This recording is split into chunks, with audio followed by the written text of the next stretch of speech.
The coefficient of static friction between two blocks is 0.5 and the table is smooth. The maximum horizontal force that can be applied to move the blocks together is dash Newton. So there are two blocks.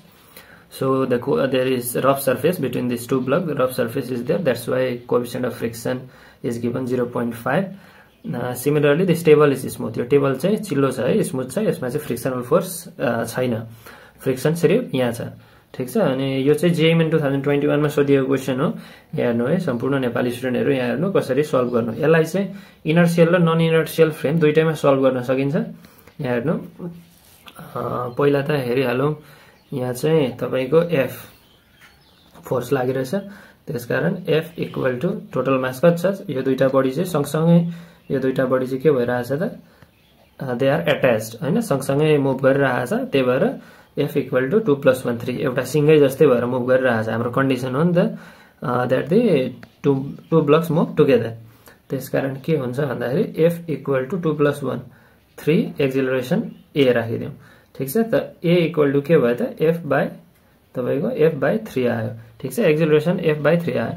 अब तपाई imagine गर्नु कोही मान्छे चाहिँ यहाँ छ. यहाँ बसेर यो हेरिरहेको छ.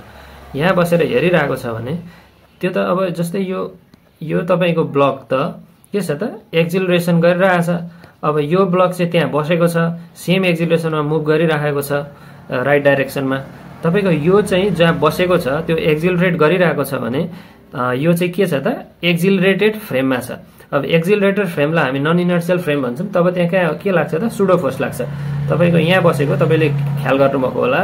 तपाईको बसको छतमा चाहिँ तपाईको केही कार्टुन अथवा केही राखेको छ भने त्यो चाहिँ सुडो फोर्सले बस चाहिँ दाहिनेतिर गइरहेको छ भने त्यो कार्टुन कता जान खोज्छ त? देब्रेतिर जान खोज्छ, झर्न खोज्छ. त्यसलाई केले रोक्छ त? फ्रिक्सनल फोर्सले रोक्ने कोसिस गर्छ. ओके.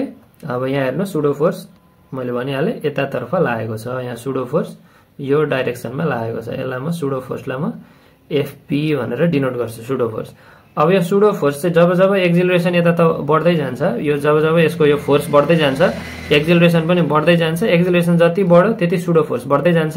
अनि यो स्लाइड हुने खतरा हुन्छ किनभने यो फ्रिक्सन त्यतिखेर रोक्न सफल हुँदैन. तपाईको फ्रिक्सनले चाहिँ the maximum value of friction if it is not sufficient to equalize this or cancel this pseudo force then this body will slide. So pseudo force यति मात्रै हुनु पर्यो कि जतिसम्म यो उसले चाहिँ फ्रिक्सनले क्यान्सल गर्न सक्छ तब मात्रै दुईटा ब्लक टुगेदर मुभ गर्छ, नभए मुभ गर्दैन, स्लाइड हुन्छ. किनभने कन्डिसनमा के दिएको छ त? दुईटा ब्लक साथमा मुभ गर्नुपर्छ. साथमा मुभ गर्नको लागि फ्रिक्सनले यो सुडो फोर्सलाई क्यान्सल गर्नुपर्ने हुन सक्छ. अनि म्याक्सिमम भ्यालु अफ फ्रिक्सन के छ त? म्यु एन ले दिन्छ. नर्मल अब हेरिहाल्नु.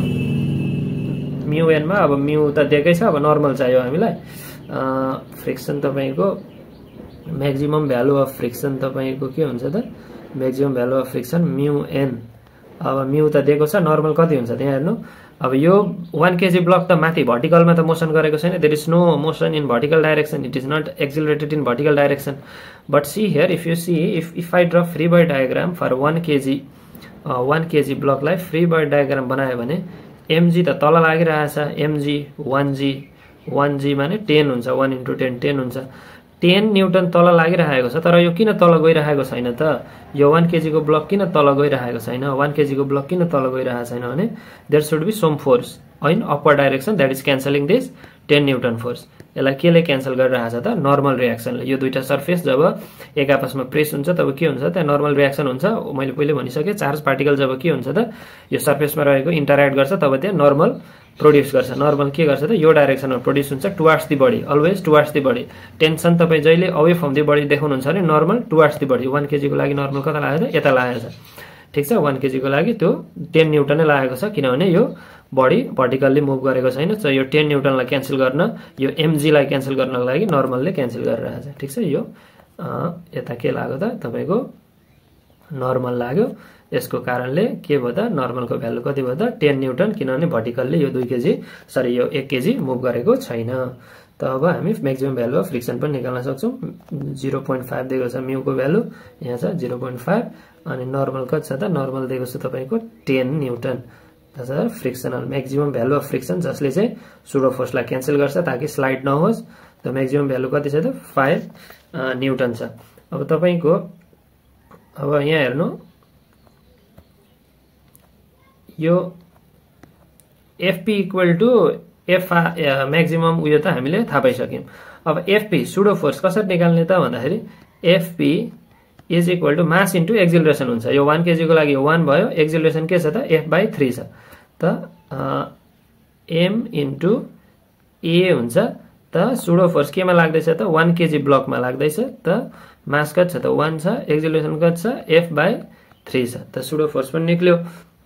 अब त्यो म्याक्सिमम भ्यालु जब कि यो ब्लक टुगेदर मुभ गर्छ त्यसको लागि therefore for the block to move together, block together move गर्नको लागि यो सुडो फोर्सलाई केले क्यान्सल गर्नुपर्छ त म्याक्सिमम भ्यालु अफ फ्रिक्सनल फोर्सले क्यान्सल गर्नुपर्छ। FP equal to F max. तपाईको एफपी कति आयो त F/3 आयो। म्याक्सिमम भ्यालु अफ फ्रिक्सन कति छ त 5 छ।